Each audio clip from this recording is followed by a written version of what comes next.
ನಾನು ಭಾಳ ಸ್ಪಷ್ಟವಾಗಿ ಹೇಳಿದ್ದೆ, ನೀವು ಎಲ್ಲರೂ ಕೂಡ ಇದ್ದೀರಿ ಪ್ರೆಸ್ ಕಾನ್ಫರೆನ್ಸ್ನಲ್ಲಿ. ನಾನು ಸ್ಪಷ್ಟವಾಗಿಯೂ ಕೂಡ ಮುಖ್ಯಮಂತ್ರಿಗಳನ್ನ ಭೇಟಿ ಮಾಡಿಸಿ ಹೇಳಿದ್ದೆ. ಅವತ್ತು ನಾನು ಅದನ್ನು ಕೂಡ ಹೇಳಿದೆ, ಸ್ವಲ್ಪ ಅವ್ರ ಮನೆಯಲ್ಲಿ ಕೂತ್ಕೊಂಡಿಸಿದಾಗ ಸ್ವಲ್ಪ ಮಾನವೀಯತೆ ಇದು ಮಾಡ್ಕೋಬೇಕು.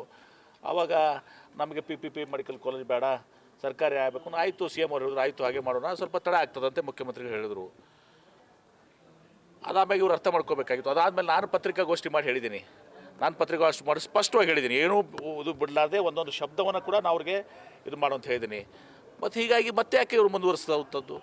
ಮತ್ತೊಮ್ಮೆ ಭೇಟಿ ಮಾಡಿಸ್ತೀನಿ ಅಂತ ಕೂಡ ಹೇಳಿದ್ದೀನಿ. 9ನೇ ತಾರೀಕಿಗೆ ಬರ್ತಾ ಇದ್ದಾರೆ, ಈಗೂ ಕೂಡ ಭೇಟಿ ಮಾಡಿಸ್ತೀನಿ ಅವ್ರಿಗೆ. ಹೀಗಾಗಿ ನಾವು ಎಲ್ಲ ನನ್ನಲ್ಲೇ ಸ್ಪಷ್ಟತೆ ಇದೆ. ಆದರೆ ಇದನ್ನು ಸ್ಪಷ್ಟತೆ ಎದ್ಕೊಂಡ್ಮೇಲೂ ಮಾಡಿದರೆ ಮತ್ತು ಅದಕ್ಕೆ ನನಗೆ ಗೊತ್ತಾಗಲ್ಲ ಅವ್ರ ಉದ್ದೇಶ ಏನಿದೆ ಅಂತ ಗೊತ್ತಾಗೋದಿಲ್ಲ ನನಗೆ. ಯಾರು ನನಗೆ ಗೊತ್ತಿಲ್ಲಪ್ಪ. ಅದು ಕಾನೂನವಾಗಿ ಮತ್ತು ನೀವು ಪೊಲೀಸರಿಗೆ ಕಪಾಳು ಹೊಡೆದು ನಡೀತದ? ಅದು ನನಗೆ ಗೊತ್ತಿಲ್ಲಪ್ಪ. ನನಗದು ಗೊತ್ತಿಲ್ಲ. ಆದರೆ ಇಷ್ಟೇ, ನೀವು ಕೂಡ ಇದ್ದೀರಿ ಮಾಧ್ಯಮದವರು. ಈಗ ನಿಮ್ಗೆ ಯಾರು ಕಪಾಳಿಗೆ ಹೊಡೆದು ನಡೀತದ? ಸಮವಸ್ತ್ರ ಬಗ್ಗೆ ಇದ್ದವ್ರನ್ನ ಯಾರು ಕೂಡ ನಡೀತದ?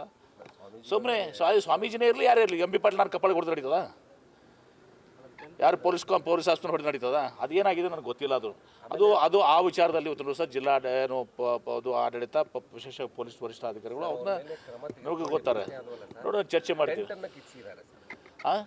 ಅಲ್ಲ, ಇವ್ರು ಹೋರಾಟಗಾರದು ನೀವು ಹೇಳ್ತಿರಲ್ಲಪ್ಪ. ಇಷ್ಟೆಲ್ಲ ನಾನು ಹೇಳಿದ ಮೇಲೆ ಮತ್ತೆ ಅದನ್ನು ಹೇಳಿದ್ದೀನಿ. ಮೊನ್ನೆ ಮತ್ತೆ ಮುಖ್ಯಮಂತ್ರಿಗಳು ಕನಕಪುರ ಮೆಡಿಕಲ್ ಕಾಲೇಜ್ ಬಂದಾಗ ನಾವು ಮುಖ್ಯಮಂತ್ರಿಗಳು ನೆನಪು ಮಾಡಿಕೊಟ್ಟಿದ್ದೀನಿ ಅಂತಲೂ ಕೂಡ ಹೇಳಿದ್ದೀನಿ. ಇಷ್ಟೆಲ್ಲ ಹೋರಾಟದ ಉದ್ದೇಶ ಏನು? ಉದ್ದೇಶ ಏನು ಹೇಳಿ ನನಗೆ? ಯಾರು ಹಾಗೆ ನಾ ಯಾವತ್ತು ಭಾಳ ಸ್ಪಷ್ಟವಾಗಿ ಹೇಳಿದ್ದೀನಿ, ರೈಟಿಂಗ್ನಾಗ ಕೊಡ್ರಿ ಕ್ಯಾಬಿನೆಟ್ ಡಿಸಿಷನ್ ಇದು ಮಾಡಲಿಕ್ಕೆ. ಯಾವ ಸರ್ಕಾರಗಳು, ನಮ್ಮ ಸರ್ಕಾರ ಬಿಡಿ ಬೇರೆ ಸರ್ಕಾರ ಇದ್ರೂ ಕೂಡ ಮಾಡೋಕ್ಕಾಗೋದಿಲ್ಲ. ದಿವಸ 1,000 ಸ್ಟ್ರೈಕ್ ಆಗ್ತಾವೆ ರಾಜ್ಯದಲ್ಲಿ. ಎಲ್ಲರಿಗೂ ನೀವು ಬರೆದು ಕೊಡ್ತೀರಾ? ಲಿಖಿತವಾಗಿ ಕೊಡ್ತೀರಾ? They are misguided people. ಆದರೆ ಈಗೂ ಕೂಡ ಹೇಳ್ತೀರಿ, ನನಗೆ ಅವ್ರ ಬಗ್ಗೆ, ನಾನು ಹೋರಾಟಗಾರ ಬಗ್ಗೆ ನಾನು ಗೌರವ ಹೊಂದಿದ್ದೀನಿ. ಈಗೂ ಕೂಡ ಹೇಳ್ತೀನಿ, ಮುಖ್ಯಮಂತ್ರಿಗಳು ಬರ್ತಾರೆ 9ನೇ ತಾರೀಕಿಗೆ. ಮುಖ್ಯಮಂತ್ರಿಗಳು ಬಂದಾಗ ಒಂದು 12 ಮುಖಂಡರು ಯಾರಿದಾರ ಅವ್ರನ್ನ ಭೇಟಿ ಮಾಡಿಸುವಂಥದ್ದು ಮಾಡ್ತೀವಿ. ಮಾಡಿಸಿ ಮುಖ್ಯಮಂತ್ರಿಗಳು ನಮ್ಮ ಹೇಳಿಸ್ತೀವಿ. ಆದರೆ ನೀವು ರೈಟಿಂಗ್ನಾಗ ಕೊಡ್ರಿ, ಕ್ಯಾಬಿನೆಟ್ ಡಿಸಿಷನ್ ಮಾಡಿರಿ, ಈಗೂ ಆಗೋಂಗಿಲ್ಲ, ಮುಂದೂ ಆಗೋದಿಲ್ಲ. ಮಾಡಿಸುವಂಥದ್ದು ಹೇಳಿದ ಮೇಲೆ ವಿಶ್ವಾಸ ಇರಬೇಕು, ನಂಬಿಕೆ ಇರಬೇಕಾಗ್ತದೆ. ಮುಖ್ಯಮಂತ್ರಿಗಳು ಹೇಳ್ತಾರೆ, ಇಲ್ಲಪ್ಪ ನಾವು ಪಿ ಮಾಡಲ್ಲ, ಸರ್ಕಾರ ಮಾಡ್ತೀವಿ, ಹಣಕಾಸಿನ ಲಭ್ಯತೆ ನೋಡ್ಕೊಂಡು ನಾವು ಮಾಡ್ತೀವಿ ಅಂತೇಳಿ. ಆಯ್ತಲ್ಲ, ಅವತ್ತಿದ್ದು ಹೇಳಿದ್ದೀನಲ್ಲ ನನಗೆ. ಅದು ನೋಡೋಣ, ಅದನ್ನು ನೋಡೋಣ. ಈ ಕೋರ್ಟ್ ಇದು ನಾನು ಎಸ್ ಪಿ ಜೊತೆ ಮಾತನಾಡ್ತೇನೆ ಇವತ್ತು. ನನಗೆ ಪ್ರೊಸೆಸ್ ಇರ್ತದೆ, ಮೋಸ್ಟ್ಲಿ ಕಾನೂನಾತ್ಮಕ ಪ್ರೊಸೆಸ್ ಇರ್ತದೆ.